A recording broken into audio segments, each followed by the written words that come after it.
The orbital station crucible was dying, and Marcus Chen was going down with it.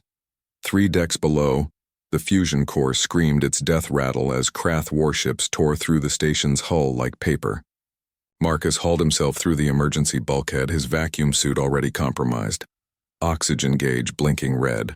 Behind him, Commander Yavix, a 7-foot-tall Thalanite with scales like polished obsidian, clutched a data core to his chest. "Leave me," Marcus coughed, blood speckling the inside of his helmet. A shard of metal from the last explosion had punched through his side. "Get that core to the fleet. They need to know the Krath have broken the Veil Protocol." Yavix's 4 amber eyes narrowed. Humans, always so eager to die for principles. Someone has to. Marcus grinned through the pain. "Besides, I'm already dead. This suit's got maybe 2 minutes of oxygen left, and my med seal failed." The Thalanite hesitated. In the 6 months they'd served together, he'd learned that humans were peculiar creatures. Fragile, short-lived, yet possessed of a stubborn refusal to acknowledge their own limitations. They called it courage. Yavix called it insanity. Another explosion rocked the station. The bulkhead groaned. "Go!" Marcus shoved him toward the escape pod bay.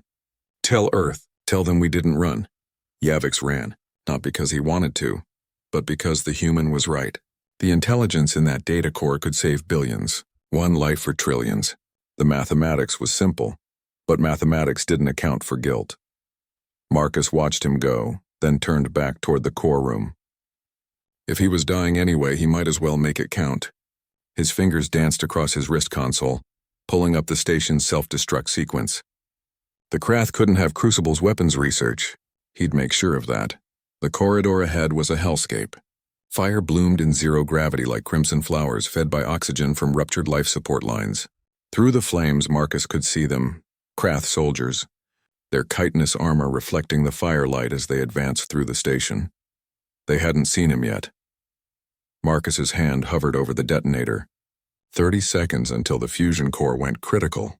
He just needed to buy Yavix enough time to reach the pod bay. Then the ceiling exploded above him. A Krath dreadnought had punched through the upper decks, its boarding claw tearing through reinforced titanium like it was nothing. Marcus was sucked upward through the breach, his damaged suit screaming alarms as he tumbled into the void between the station and the warship. Stars wheeled around him. Beautiful, terrible. His oxygen gauge read zeros. So this is how it ends, Marcus thought distantly. Not with a bang, but with a whimper and a failed suit seal. Then the sky turned red. At first, Marcus thought it was hypoxia, his brain dying, creating hallucinations as neurons fired their last. But the red grew brighter, more intense until it wasn't just in his vision but everywhere, painting the void itself in shades of crimson and gold. Something vast moved through space. The Krath dreadnought that had been bearing down on the escape pods suddenly lurched sideways, its hull buckling like aluminum foil. Another warship exploded in a flash of superheated plasma. A third tried to flee, its engines burning white-hot. But something caught it. Something with claws the size of frigates and wings that blotted out the stars. Through his fading consciousness, Marcus saw it clearly now, a dragon, not a metaphor, not a ship with a dramatic silhouette, an actual dragon, scales like molten metal, eyes like binary stars, wings that seemed to exist in more dimensions than his mind could process. It moved through space as if the vacuum were an ocean, and it was born to swim through it. The Krath fleet scattered like insects before a storm. The dragon, because Marcus's dying brain could think of nothing else to call it, turned its massive head toward him. Toward the tiny, bleeding human tumbling through space in a broken suit. Their eyes met, and Marcus Chen understood in that moment why the Galactic Council had forbidden humans from venturing beyond the Kuiper Belt, why the Veil Protocol existed, why in 10,000 years of spacefaring civilization, no species had ever been allowed to cross into the deep beyond, because something lived there, something old, something vast, something that had been waiting. The dragon opened its jaws and fire poured forth, not the chemical flames of human weapons, but something else entirely. Reality itself seemed to burn, space-time twisting and writhing as the Krath dreadnought was reduced to its constituent atoms. Then, impossibly gently, the dragon caught Marcus in one massive claw. The stars bent. Space folded. And suddenly Marcus was no longer suffocating in the void but lying on the deck of an escape pod, his suit sealed, oxygen flowing again, the wound in his side covered with something that looked like solidified starlight. Yavik stared at him from the pilot's seat, all four eyes wide with shock. What was that? The Thalanite whispered. Marcus sat up slowly, his hand going to his side. The pain was gone. The wound was gone.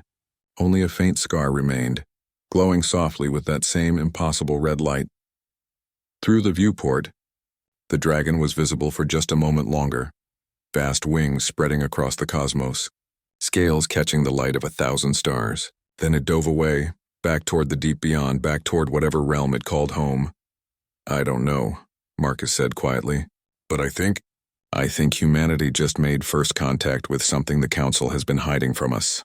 Something they've been hiding from everyone. The data core sat between them, forgotten for the moment.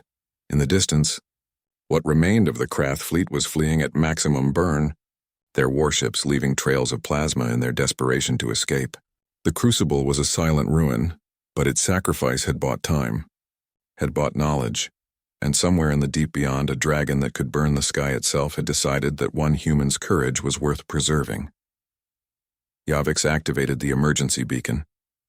Command will never believe this.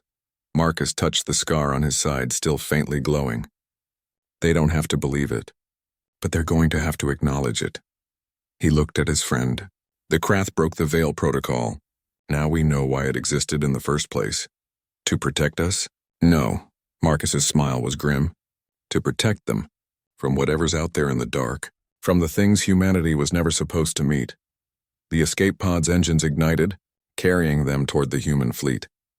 Behind them, in the wreckage of the Crucible, the fusion core finally detonated, a brief star in the darkness. But Marcus Chen was no longer watching. He was looking ahead toward Earth, toward home, toward a future where humanity would have to reckon with the truth. They were not alone in the universe. They had never been alone. And the things that lived in the deep beyond had just decided that humans were worth protecting. The dragon had turned the sky red, and nothing would ever be the same again.